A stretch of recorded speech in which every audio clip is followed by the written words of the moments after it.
तर नमस्कार मित्रांनो, ब्रँड शेतकरीमध्ये तुम्हा सर्वांचं स्वागत आहे। खरं तर हा आहे आपला या वर्षातला नवीन असा दुसरा ब्लॉग आणि या व्हिडिओच्या माध्यमातून या व्लॉगच्या माध्यमातून आपण काय करणार आहोत, एकदम असं भारी, एकदम असं नवीन, जेणेकरून आपल्या या ब्रँड शेतकरी चॅनलवरती आतापर्यंत आपल्याला पाहायला भेटलं नाही असं आपण काहीतरी असं वेगळंच करणार आहोत। जगाच्या वेगळं नाही, जगामधलंच पण काहीतरी असं वेगळं करणार आहोत। त्यामुळं इथून आपण जर पाहायला गेलं तर माझं शेत 3 किलोमीटरवरती आहे आणि 3 किलोमीटर आपल्याला काय करायचं आहे, गाडीवरती जायचं आहे। चलत नाही मित्रांनो, तुमच्यासाठी आपण टू व्हीलर आणलेली आहे। ते आपल्या फॅमिलीमधलीच आहे। आपण फॅमिलीमधले सर्वजण ही टू व्हीलर वापरतो आणि आज आपल्याला वेळ मिळाला आणि टू व्हीलर आपण घरी काय केलो, थोडीशी रिक्वेस्ट केली। दादाला म्हणलो, बाबाला म्हणलो, मला आज टू व्हीलर पाहिजे म्हणजे पाहिजे, तुम्ही जर देत असाल तर द्या। खरं तर तुम्हाला माहित आहे वडिलांचं प्रेम आपल्या पोरांवरती किती असतं, तसंच प्रेम आमच्या पण वडिलांचं माझ्यावर आहे। म्हणून माझ्या वडिलांनी काय केलं, गाडी दिली आणि आत्ता आपण निघालो आपल्या शेताकडे। चला तर मग व्हिडिओमध्ये कंटिन्यू राहा, एकदम असं भारी आपण पाहण्याचा प्रयत्न करणार आहोत।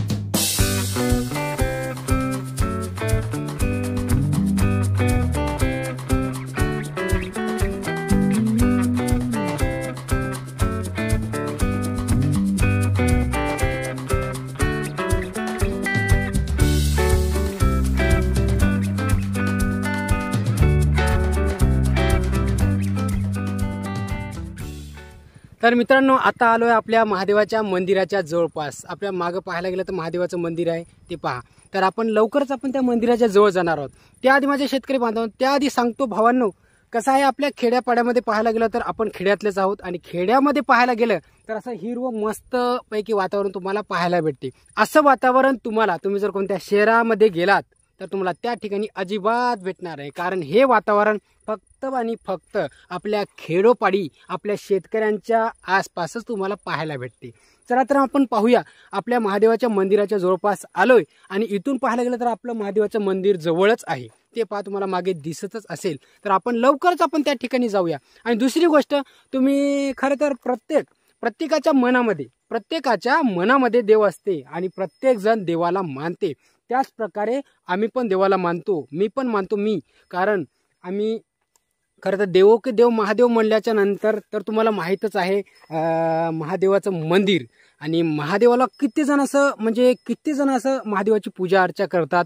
आणि आपण महादेवापाशी आज जाणार आहोत, म्हणजे महादेवाच्या मंदिराच्या जवळपास जाणार आहोत। आणि त्या ठिकाणी गेल्याच्या नंतर तुम्हाला तिथलं असं मस्त दाखवतो। खरं तर असं तिथं प्रत्येक देवस्थानी पाहायला गेलं तर प्रत्येक मंदिराच्या जवळपास पाहायला जर गेलं तर कसं असते, गार्डन वगैरे, बगीचा वगैरे अशा काही नॅचरल पद्धतीच्या गोष्टी असतात। आणि या नॅचरल ठिकाणी म्हणजे असं चांगलं, एकदम असं दिसायला चांगलं दिसते, असं हिरवगार मस्तपैकी फुलांचे झाडं, असं बरंच काही पाहायला भेटते। आणि आपण आता निघूया इथून आणि आपल्या पाठीमागं तुम्हाला दिसतच असेल जवळपास आपण बोलत जाऊया, कारण बोलत जर आपण गेलं एवढा रन पण कटते आणि आपल्या महादेवाचं मंदिर आपल्या जवळपास येते। चला तर मग आपण जाऊया।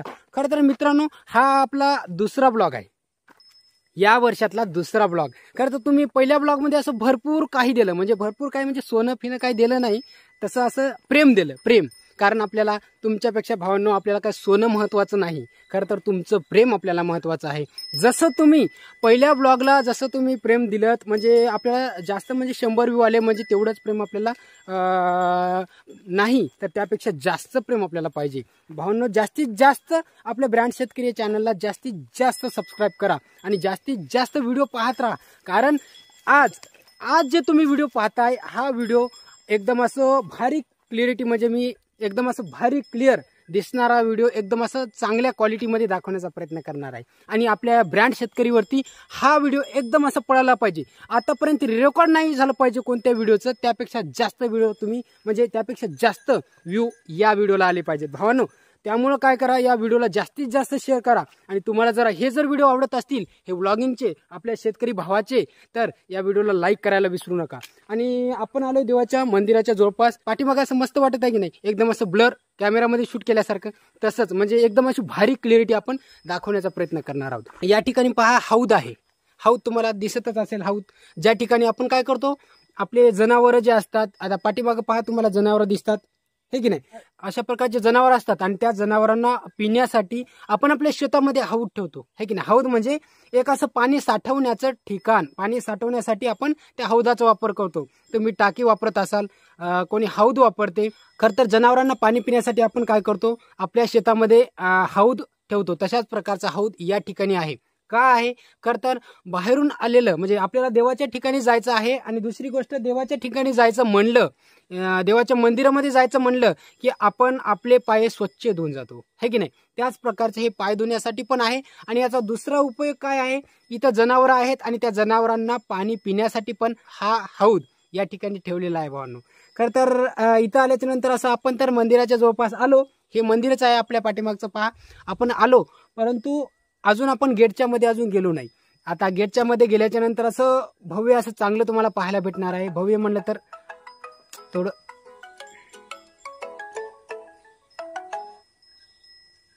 प्रकाश येथून घे माझे सांगलेलं टिपरे.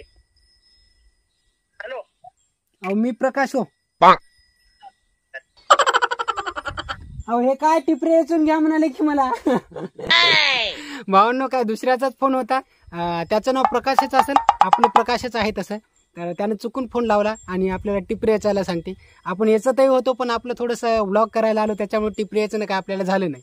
चला तर मग आपण पाहूया हे मंदिर आहे. आपण सुरुवातीला काय करूया, आपल्या देवाच्या ठिकाणी आपल्या म्हणजे आपल्या मंदिरावरती आपल्याला जायचं आहे, म्हणजे मंदिराच्या मध्ये जायचं आहे मस्तपैकी असं पाहण्यासाठी. तर आपण सुरुवातीला आपण थोडंसं हातपाय धुऊया, आपले म्हणजे पाय धुया. कारण आपण बाहेरून आलो म्हणलं की माणूस कसं असते, बाहेरून चलत आलं म्हणजे गाडीवर आलो आपण तसं तर, आणि चलत आलं म्हणजे तिथून आपल्याला चलत यावं लागते. थोडंसं पाय म्हणजे पायाला धूळ वगैरे लागते आणि मंदिरामध्ये ती धूळ घेऊन जाणं आपल्याला योग्य नाही वाटत. त्यामुळं भावांनो मी थोडंसं पाय धुवून घेतो.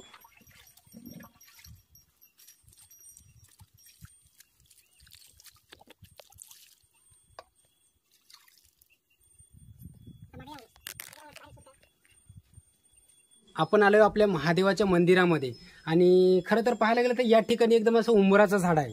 तुम्हाला माहितच आहे मंदिरामध्ये पाहायला गेलं तरी एकदम असं उंबराचं झाड, कोणतं ना कोणतं झाड तुम्हाला पाहायला भेटते. उंबराचं असो किंवा तुमचं लिंबाचं झाड असो किंवा काहीतरी असं वेगळं, म्हणजे देवाच्या ठिकाणी असं झाड तुम्हाला पाहायलाच भेटते. आणि ज्या ठिकाणी असं झाड वगैरे असतात ना, त्या ठिकाणी एकदम असं करमण्यासारखं वातावरण आपल्याला पाहायला भेटते.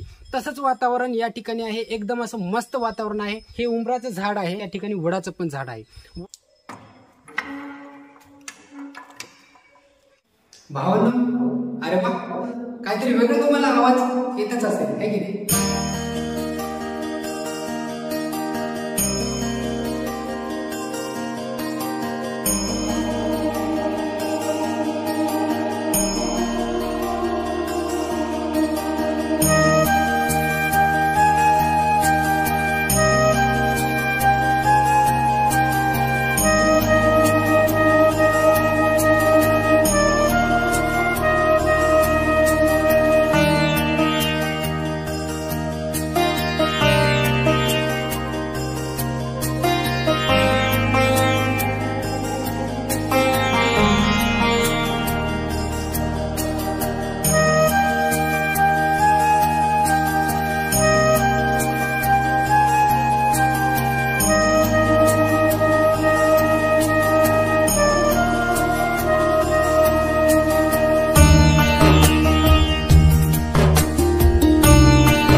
महादेवाच्या मंदिरामध्ये गेलो आणि मंदिरामध्ये शूट पण घेतला आणि तुम्हाला दाखवला पण. आता आपण काय करणार आहोत, हे आहे गार्डन. या गार्डनमध्ये अशा प्रकारची झाडं आहेत आणि या ठिकाणी आल्याच्या नंतर भावना खरं सांगतो एकदम असं बसल्याशिवाय जाऊ वाटत नाही. आणि इथं थोडं तरी आलं म्हणजे बसावंच वाटतं. एकदम असं हिरवगार मस्तपैकी ज्या ठिकाणी तुम्हाला तुमचं मन रमते असं वाटते अशी जागा या ठिकाणी आहे. आणि खरं तर एकदम असं भारी आहे. वडाचं झाड म्हणलं की तुम्हाला माहित आहे किती असं भारी पाहायला वाटते आणि एवढं भारी हे वडाचं झाड आहे. आणि आपलं महादेवाचं मंदिर असं एकदम असं चांगलं या ठिकाणी आपल्याला पाहायला भेटलेलं आहे.